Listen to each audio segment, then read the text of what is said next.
तर आता आपण ही थेट दृश्य पाहतोय, शिवतीर्थावरची ही दृश्य आहेत। यशवंत किल्लेदार यासह विजयी नगरसेवक हे शिवतीर्थावर दाखल झालेले आहेत। शर्मिला ठाकरे आणि त्याचबरोबर इतर त्यांचं स्वागत करतायत, त्यांचं अभिनंदन करतायत। तर त्यांचं औक्षण केलं जातंय, त्यांना टिळा लावला जातोय। मुंबई महानगरपालिकेमध्ये मनसेचे विजयी नगरसेवक हे शिवतीर्थावर दाखल झालेले आहेत आणि त्यांचं सध्या औक्षण केलं जातंय, त्यांचं अभिनंदन केलं जातंय आणि त्याचबरोबर त्यांचं स्वागतही केलं जातंय। तर ठाकरे बंधू एकत्र आले आणि त्यांनी या निवडणुकीमध्ये महायुतीला कडवी झुंज दिली आणि ती कडवी झुंज दिल्यानंतर ठाकरेंकडून, उद्धव ठाकरेंकडून, राज ठाकरेंकडून त्यांचं कौतुक करण्यात आलेलं आहे। फेसबुक पोस्ट सुद्धा राज ठाकरे यांनी लिहिलेली आहे आणि त्यानंतर आज विजयी उमेदवारांना, विजयी नगरसेवकांना त्यांनी शिवतीर्थावर बोलवलेलं आहे आणि मनसेचे हे नगरसेवक आपण पाहतोय, त्यांचं तोंड गोड केलं जात आहे। त्यांनी जे यश संपादित केलेलं आहे, कडवी झुंज दिलेली आहे, त्याबद्दल त्यांचं कौतुक केलं जात आहे।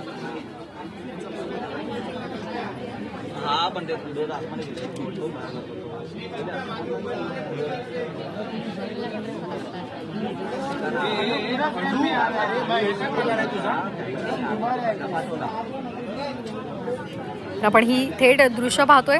मुंबई महानगरपालिकेच्या निवडणुकीमध्ये राज ठाकरे यांनी सभा घेतलेल्या होत्या आणि त्यामधून त्यांनी ठाकरे बंधूंना साथ द्या, मराठीसाठी आणि मराठी माणसासाठीची ही अस्तित्वाची लढाई आहे असं त्यांनी म्हटलेलं होतं। आणि त्यानंतर मुंबई महापालिकेचा काल निकाल जाहीर झाला। यामध्ये भाजप आणि शिवसेनेला कडवी झुंज या ठाकरे बंधूंनी दिलेली आहे। जरी शिवसेना आणि भाजपला मोठं यश मिळालं असलं तरी त्यांनी कडवी झुंज दिल्यामुळे सर्वत्र उद्धव ठाकरेंचं आणि त्याचबरोबर मनसेचं कौतुक केलं जातंय। राज ठाकरे यांनी आज त्या विजयी उमेदवारांना, इथे नगरसेवकांना बोलवलेलं आहे आणि त्यांचं सध्या अभिनंदन केलं जातंय। प्रभाग 38 मधून मनसेच्या सुरेखा परब या विजयी झालेल्या आहेत, तर प्रभाग क्रमांक 74 मधून विद्या आर्या या मनसेच्या उमेदवार विजयी झाल्या आहेत आणि त्यांचंही इथे स्वागत करण्यात आलेलं आहे। त्याचबरोबर प्रभाग क्रमांक 128 मध्ये मनसेच्या सई शिर्के या विजयी झाल्या। प्रभाग 205 मधून मनसेच्या सुप्रिया दळवी यांनी झेंडा फडकवला, तर प्रभाग क्रमांक 115 मधून मनसेच्या ज्योती राजभोज या विजयी झालेल्या आहेत आणि प्रभाग क्रमांक 110 मधून उमेदवार हरी नागशी याही विजयी झालेले आहेत। यशवंत किल्लेदार या ठिकाणी आपल्याला पाहायला मिळतात। मनश्री पाठक आपल्या प्रतिनिधी आपल्यासोबत जोडल्या गेलेले आहेत। मनश्री, एकूणच सध्या शिवतीर्थावर एक आनंदी वातावरण पाहायला मिळतंय, विजयी नगरसेवकांचं इथे औक्षण केलं जातंय, त्यांचं तोंड गोड केलं जातंय।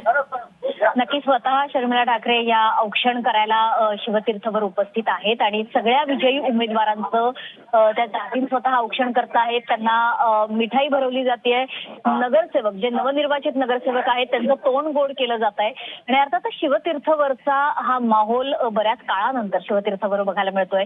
काल शिवतीर्थ अक्षरशः गुलालानं न्हावून निघालेलं होतं। अर्थात मुंबई आणि आजूबाजूच्या शहरांमध्ये जी काही संख्या आलेली आहे नगरसेवकांची निवडून, ती आता पुन्हा एकदा पुनरुज्जीवन करण्याच्या दृष्टीने पक्षाला खूप महत्त्वाची ठरते आणि म्हणूनच राज ठाकरे हे स्वतः आता या नवनिर्वाचित नगरसेवकांची भेट घेतात आणि आपण बघतोय की राज ठाकरे हे स्वतः आता आलेले आहेत या नगरसेवकांची भेट घेण्यासाठी। शर्मिला ठाकरे यांनी औक्षण केल्यानंतर स्वतः राज ठाकरे हे आता या नगरसेवकांची भेट घेत आहेत। आज राज ठाकरे या सगळ्या नगरसेवकांना भेटतील, अर्थात त्यांना काही कानमंत्रही देतील आणि इथून पुढे मुंबई असेल किंवा मुंबईच्या आजूबाजूच्या ज्या महापालिका असतील त्या ठिकाणी कशा पद्धतीने काम करायचं आहे, मनसेचा मुद्दा कशा पद्धतीने पुढे ठेवायचा आहे, हे सुद्धा या नगरसेवकांना सांगतील। स्वतः राज ठाकरे शिवतीर्थावर उपस्थित झाले। काल मोठा उत्साह या ठिकाणी साजरा करण्यात आला।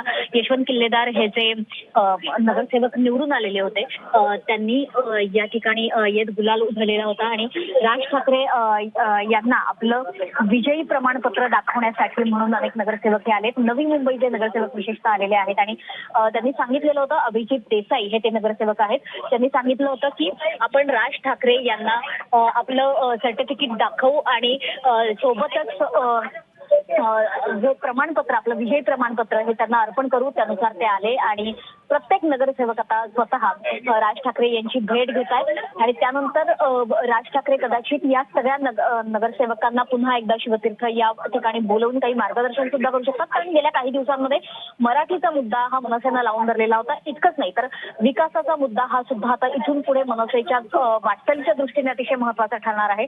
ठाकरे बंधूंची युती झाल्यानंतर या महापालिकांमध्ये सभागृहांमध्ये अजून स्थायी समिती असेल किंवा इतर ठिकाणी असेल, इतर समित्यांमध्ये असेल, तशा पद्धतीने मनसेची वाटचाल राहणार आहे. मनसेचे कोणकोणते मुद्दे या ठिकाणी राहणार आहेत यावरती नगरसेवक हे वारंवार राज ठाकरेंची भेट घेतील. मात्र या सगळ्या पाठीमागे एक महत्वाचं वैशिष्ट्य जे मला दिसतं आहे ते म्हणजे शिवतीर्थवर बऱ्याच काळानंतर आनंदाचा विजयी माहोल बघायला मिळतोय. कारण आतापर्यंत ज्या ज्या निवडणुका झाल्या त्या ठिकाणी मनसेला अपेक्षित असं यश मिळालं नाही. अनेक वेळा तर भोपळा सुद्धा फोडता आला नव्हता.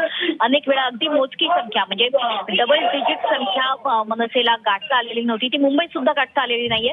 मात्र डबल डिजिट नसला म्हणजे 2 आकडी संख्येचे उमेदवार निवडून आलेले नसले तरी सुद्धा जे काही उमेदवार निवडून आलेले आहेत ते पक्षासाठी पुन्हा एकदा पुनरुज्जीवन करू शकतील. पक्षाचं राजकीय दृष्ट्या हे निश्चितपणे मानलं गेलं पाहिजे. कारण यापूर्वी म्हणजे बऱ्याच काळापूर्वी जेव्हा नाशिकमध्ये मनसेची सत्ता होती त्या काळामध्ये शिवतीर्थवर नेहमीच पदाधिकारी असतील किंवा नगरसेवक निवडून आलेले असतील, आमदार असतील त्यावेळेचे यांची रेलचेल असायची, यांचं येणं जाणं असायचं. मात्र शिवतीर्थवरती राज ठाकरे अर्थातच महत्वाचे नेते आहेत महाराष्ट्रातले आणि राजकीय लाईन देणारे नेते आहेत महाराष्ट्राला असं म्हणायला हरकत नाही. त्याच्यामुळे मनसेचे नगरसेवक निवडून येणं आणि शिवतीर्थवरती त्याचा विजयोत्सव साजरा होणं, मनसेच्या प्रमुखांची राज ठाकरेंची नगरसेवकांनी भेट घेणं हे निश्चित एक महत्वाची बाब ठरते. आणि म्हणूनच आजपासून मनसेचा दुसरा प्रवास सुरू झालेला आहे. मनसेचं एक नवीन पर्व सुरू झालेलं आहे असं म्हणायला हरकत नाही.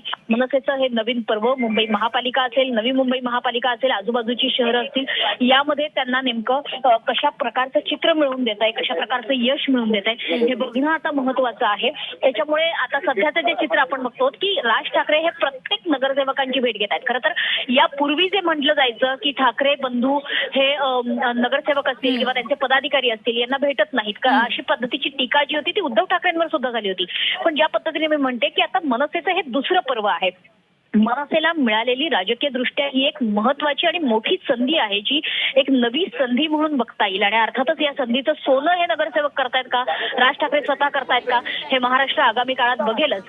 मात्र सध्या जो माहोल आहे तो बऱ्याच काळानंतर बघायला मिळतोय. एक मोठा ब्रेक होऊन गेला राज ठाकरेंचा सुद्धा आणि मनसेचा सुद्धा की ज्या वेळेस राजकीय कारकीर्द ही अतिशय खालावलेली होती. अगदी भोपळा सुद्धा अनेकदा फोडता आलेला नव्हता. विधानसभेतही तीच गत झालेली होती. मात्र आताचं चित्र वेगळं आहे. भलेही आकडा कमी असेल, नगरसेवकांची संख्या कमी असेल, मात्र अर्थातच मनसेचा म्हणून एक आवाज आहे, राज ठाकरेंचा म्हणून एक आवाज आहे, त्यांची म्हणून एक स्वतःची लाईन आहे. ती लाईन नक्की आता इथून पुढे महापालिकांमध्ये त्याचे नगरसेवक आपल्याला मांडताना बघतील. विशेषतः मनसेचं जे राजकारण आहे ते मराठी मुद्द्याभोवती फिरणार आहे. त्याच्यामुळे सिव्हिक इश्यूज ते थेटपणे महापालिकेशी संबंधित असतात. महापालिकेच्या स्थायी समिती असतील किंवा इतर प्रभाग समित्या असतील, आरोग्य समिती असेल, शिक्षण समिती असेल, यामध्ये वारंवार जे मुद्दे मांडावे लागतात, जी लाईन ठरवावी लागते. एखाद्या प्रस्तावावरती जेव्हा निर्णय घेण्याची वेळ येते, एखाद्या प्रस्तावाला विरोध करण्याची वेळ येते, तेव्हा कशा पद्धतीने मनसेचे नगरसेवक मनसेची लाईन ठेवता आहेत, मनसेची भूमिका ठेवता आहेत हे बघणं महत्वाचं आहे. आणि म्हणूनच इथून पुढे मनसे हा पक्ष केवळ निवडणुका आल्याच की चर्चेत राहणार नाही, तर इतर वेळी सुद्धा तो आता चर्चेत राहील अशी अपेक्षा आपल्याला ठेवता येईल. कारण मनसेचे नगरसेवक हे आता मनसेचा आवाज बनणार आहे. मनसेचं राजकीय अस्तित्व या ठिकाणी शिवतीर्थवर सध्याच्या घडीला असणारी गर्दी जी आहे तेच मनसेचं राजकीय अस्तित्व आहे. आणि हे अस्तित्व केवळ टिकवणं नाही तर ते वाढवत नेणं आता अतिशय गरजेचं आहे. जर मनसेला ही दुसरी संधी गाठायची असेल, हे नवं पर्व सुरू करायचं असेल तर अर्थातच एक महत्वाची संधी आता राज ठाकरेंना आणि मनसैनिकांना पर्यायाने मनसे पक्षाला मिळालेली आहे. त्याच्यामुळे पुन्हा एकदा राज ठाकरे आणि मनसैनिक सज्ज झालेले आहेत एका नव्या पर्वाला. आणि या ठिकाणी आपण बघतोय की शालिनी ठाकरे सुद्धा आपल्या सोबत आहेत. आणि जर मी दृश्यांमधनं दाखवू शकले तर औक्षण केलेलं आहे शालिनी ताई, तुम्ही औक्षण तर केलेलंच आहे, तिळगुळ वाटलेला आहे, गोड बोला असं सगळ्यांना सांगितलं, सगळ्यांचं तोंड गोड केलेलं आहे, गोड बोला असं सगळ्यांना सांगितलं, सगळ्यांचं तोंड गोड केलेलं आहे. शिवतीर्थावरती बऱ्याच काळानंतर हे वातावरण बघायला मिळत आहे. खूप आनंद होतोय आणि आपल्या समोर इतके सगळं जे काय इतर पक्षांचं चालू होतं असताना लोकांनी आदरणीय राजसाहेबांवरती विश्वास दाखवला आणि मला विशेष आनंद आला आहे की आपले 5 महिला नगरसेविका आलेले आहेत. आपली महिला शक्ती आता दिसणार आहे आणि त्यांच्या बरोबर आपले किल्लेदार आहेत एक कन्हैया. मनसैनिकांची शक्ती ही दिसतेच रस्त्यावर, मात्र मनसेची ही महिला फौज आता दिसणार आहे महापालिकांमध्ये. पालिकेवर. आणि आता नेहमी म्हणतो की महिलांना ज्या प्रकारे न्याय मिळाला पाहिजे ते मिळत नाही. आता महिला शक्ती ते महिलांना न्याय मिळवून देण्याचं काम पक्षाच्या माध्यमातून करणार. नक्कीच काल शिवतीर्थला केला आहे ते यशवंत किल्लेदार इकडे राज ठाकरे सगळ्या नगरसेवकांना भेटले. हे जे चित्र आहे आत्ताची ही जी आपल्या आजूबाजूला असणारी गर्दी आहे, बऱ्याच काळानंतर शिवतीर्थ हे चित्र बघताय. हे दुसरं पर्व आहे का मनसेचं? ही एक नवी संधी आहे मनसेचं राजकीय अस्तित्व दाखवून देण्याची. मनसे पक्षाला आता पालवी फुटायला सुरुवात झालेली आहे आणि ही पालवी हळूहळू असेल की सगळं झाड भरलेलं दिसेल थोड्या दिवसांनी. मध्यंतरी पानगळ झाली होती पण आता पालवी फुटते. कसं आहे, निसर्ग आहे, निसर्गात झाडांची पानगळ ही अधूनमधून होत असते. तसं राजकारणात चढ उतार होत असतात. आता आमचा चढाकडे वाटचाल चालू झालेली आहे आणि भविष्यात तुम्हाला हे मोठ्या प्रमाणात चित्र दिसेल.